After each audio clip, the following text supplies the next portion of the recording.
My name is Jessica Wong. I'm 28 years old, and I have always believed that stability is sexier than chaos. I'm not spontaneous. I don't chase thrills. I don't wake up one morning and decide to just see what happens.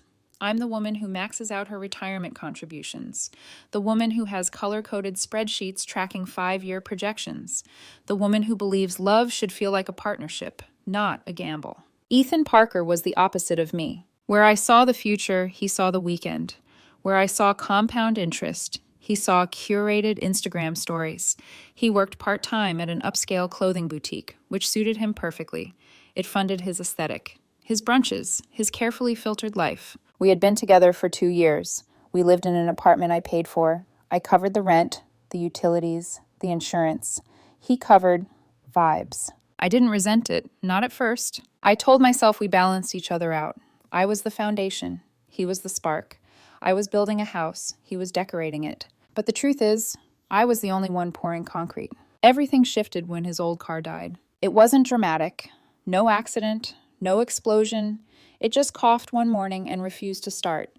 And from that moment forward, Ethan had a new obsession. He didn't want a car. He wanted the car. A gleaming white luxury SUV with a panoramic sunroof, cream leather interior, and a price tag hovering just under $60,000. It was the kind of vehicle you buy when your income has commas in the right places, not when you work 25 hours a week folding cashmere. For months, that SUV lived in our conversations. Browser tabs mysteriously open on my laptop. Look how safe it is, Jess. Imagine road trips. Doesn't this look like us? It was never just a car. It became a test. If you really loved me, the sentence was never finished. It didn't have to be. I was tired of the subtle guilt, the sighs, the strategic silence, the way he'd scroll through listings and glance at me like I was withholding oxygen. So I gave in. But I don't make emotional decisions without structural protection. If Ethan wanted to live like a high-earning adult, he would carry high-earning responsibility. His credit was a disaster. Maxed out store cards, late payments, financial impulsivity wrapped in denial. Mine was immaculate. That was the leverage. I sat him down at our kitchen table. "You want the SUV?" I asked calmly. His eyes lit up instantly. "Yes." "Then here's the deal." I explained it slowly. I would put down $20,000 as a down payment.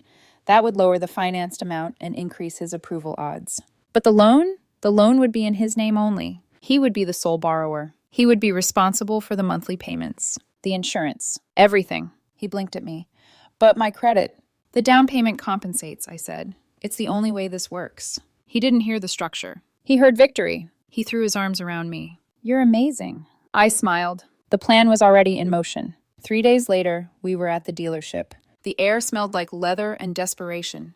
Ethan was practically vibrating beside me. I had already spoken privately to the finance manager, explained the structure. Clean, legal, clear. When the paperwork came out, Ethan signed with barely a glance, page after page. Then I slid one more document across the desk. "My attorney drafted this," I said gently.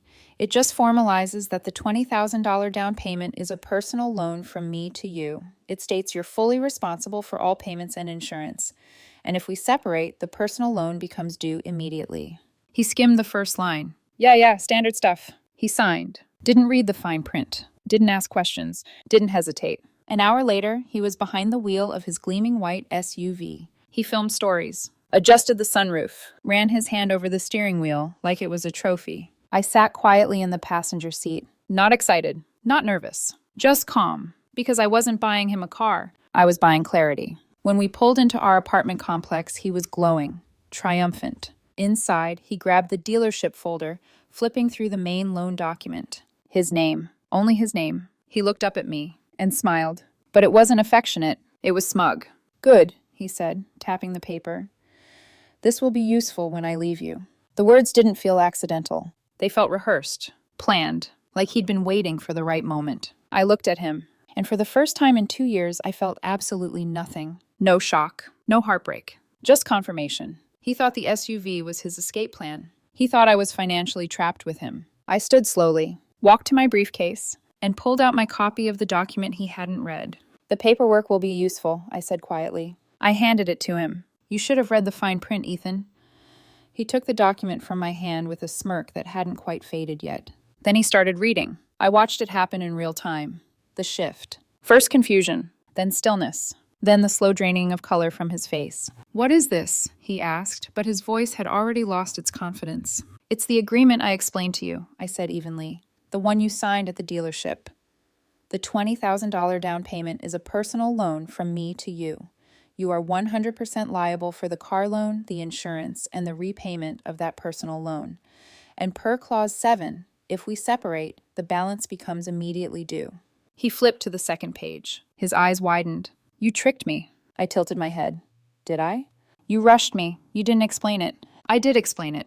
In Dave's office, slowly. You said, yeah, standard stuff. Then you signed." He stared at the signature at the bottom of the page. His signature, legible, clear, voluntary. "You wouldn't actually enforce this," he said, grasping for something solid.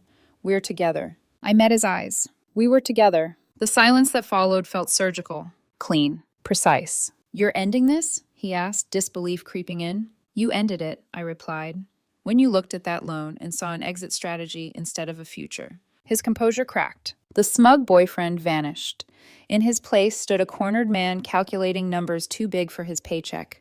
"Jessica, come on," he said, pacing. "I didn't mean it like that." "How did you mean it?" He opened his mouth, closed it. Because there was no interpretation that didn't reveal intent. The monthly payment was $812. Insurance, given his credit history, was just under $400. $1,200 a month. His take-home pay hovered around $1,500. And that didn't include rent, utilities, food, or the $20,000 he now owed me. His breathing became shallow. "You're ruining my life over one comment?" "No," I said quietly. "You tried to secure leverage over me. I just secured myself first." Anger replaced panic. "You're cold." "I'm careful." "You planned this." "Yes." He looked stunned that I admitted it. "I planned for the possibility that you didn't respect me," I clarified. "That's not cruelty. That's risk management." He ran a hand through his hair, then tried a new angle. "What am I supposed to do?" That question lingered in the air. It wasn't romantic. It wasn't emotional. It was financial. "You're supposed to make the payments," I said.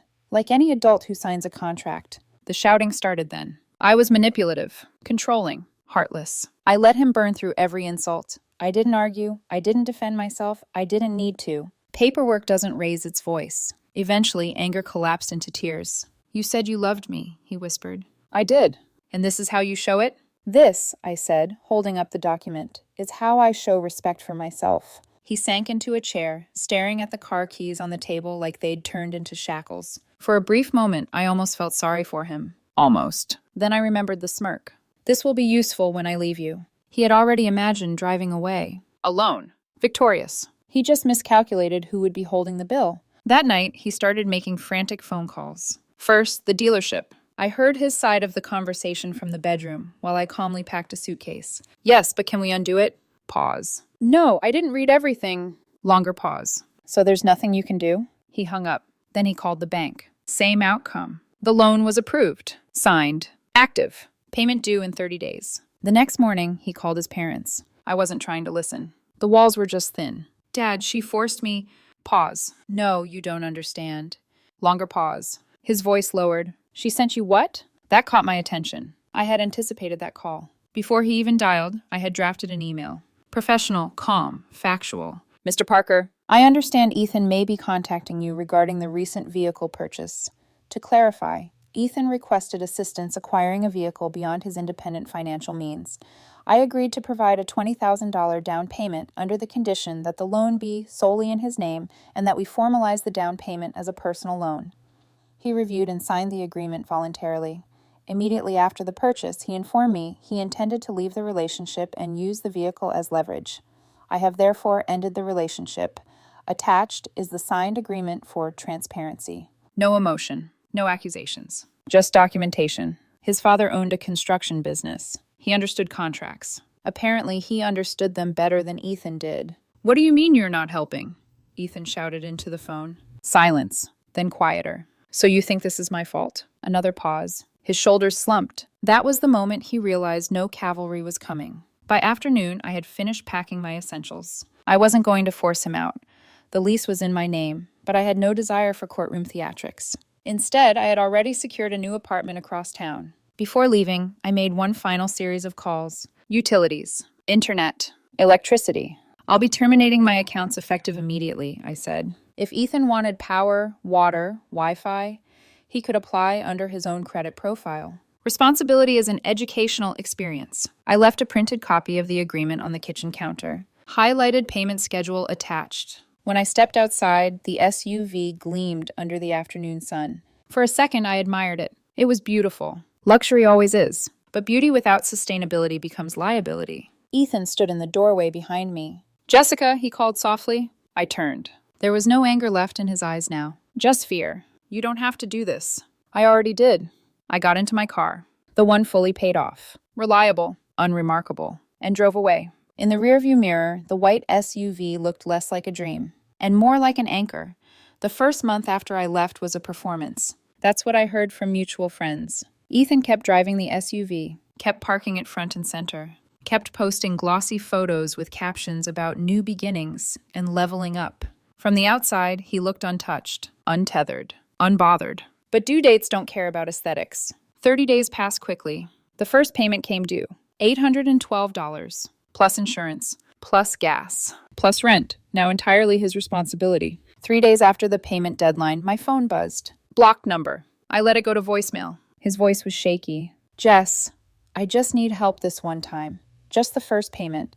I'll figure something out next month, I promise." I deleted the message before it finished playing. Promises don't amortize debt. By week 2, the bank calls started. Unknown numbers. Persistent. Morning and evening. I knew the pattern. Friendly reminder. Grace period. Then escalation.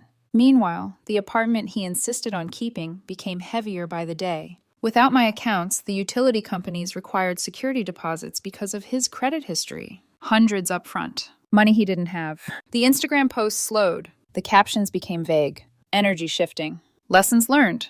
Translation, bills arriving. By the time the second payment was due, denial had turned into visible stress. I ran into one of our old neighbors at a cafe downtown. She hesitated before speaking. "Ethan's not doing great." I stirred my coffee. "He tried to sell the SUV," she added. That didn't surprise me. Luxury vehicles depreciate the second they leave the lot. He owed more than it was worth. To sell it, he'd have to pay the difference out of pocket, which meant writing a check for thousands. A check he couldn't cover. He was trapped in negative equity, financially underwater in a car he once paraded like a trophy. Apparently, he'd tried to spin the narrative. Told friends I manipulated him, forced him, set him up. But stories collapse under scrutiny, especially when the supposed victim is still driving a $60,000 SUV. One mutual friend reached out directly. "Is it true you saddled him with that loan?" I sent a screenshot of the signed agreement. Nothing else. The conversation ended there. Within days, the narrative shifted. Not Jessica trapped him. But Ethan didn't read what he signed.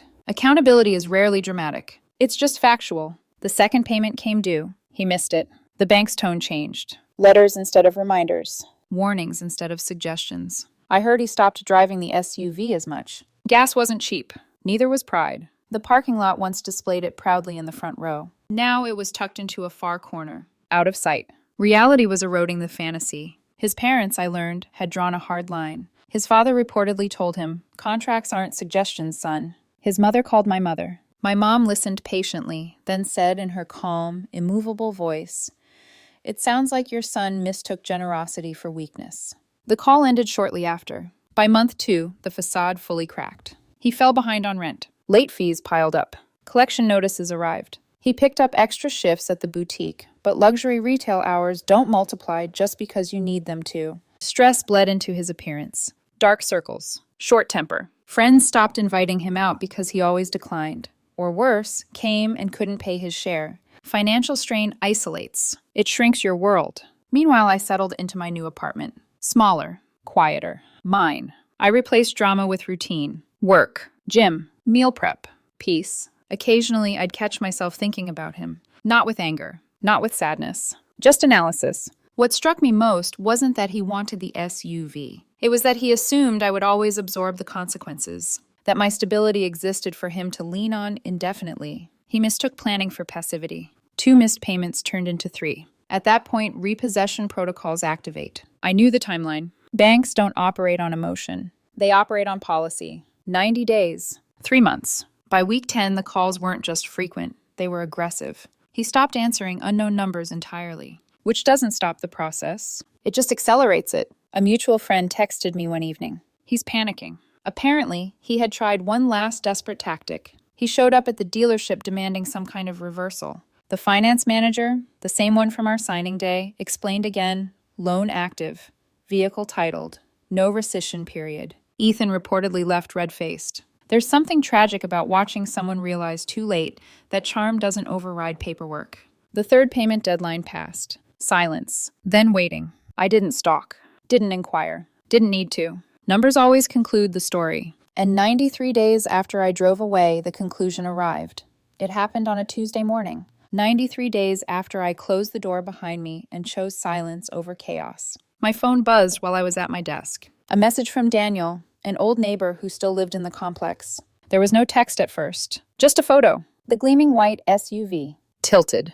Its front wheels lifted off the ground. A tow truck hooked beneath it like a mechanical verdict. Under the image, one line. Guess this is the end. I stared at the picture longer than I expected to. The sunlight was cruelly bright. Neighbors stood nearby, pretending not to stare. The SUV that once occupied the prime parking spot was now being hauled away in the middle of the day, publicly, unapologetically. Luxury always looks different when it's being repossessed. Less glamorous, more exposed. After 3 missed payments, the bank had executed the final clause. No more reminders, no more grace, just retrieval. I imagined Ethan standing somewhere nearby, watching, powerless. The same vehicle he once stroked like a prize was now a liability being dragged away for everyone to witness. The humiliation wasn't loud. It was administrative, efficient, final. And the financial damage? That part would last years. A repossession stains a credit report like permanent ink. 7 to 10 years of consequence. The bank would auction the SUV for far less than what he owed. Then they would pursue him for the remaining balance,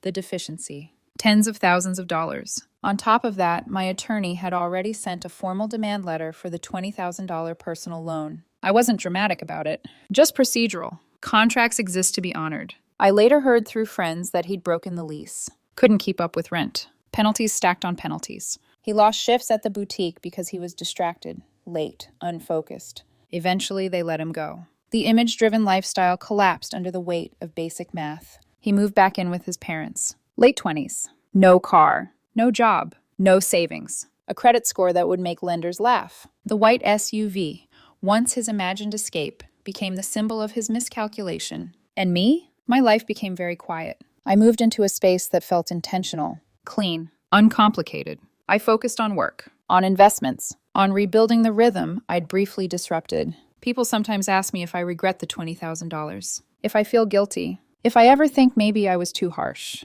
The truth is simpler than that.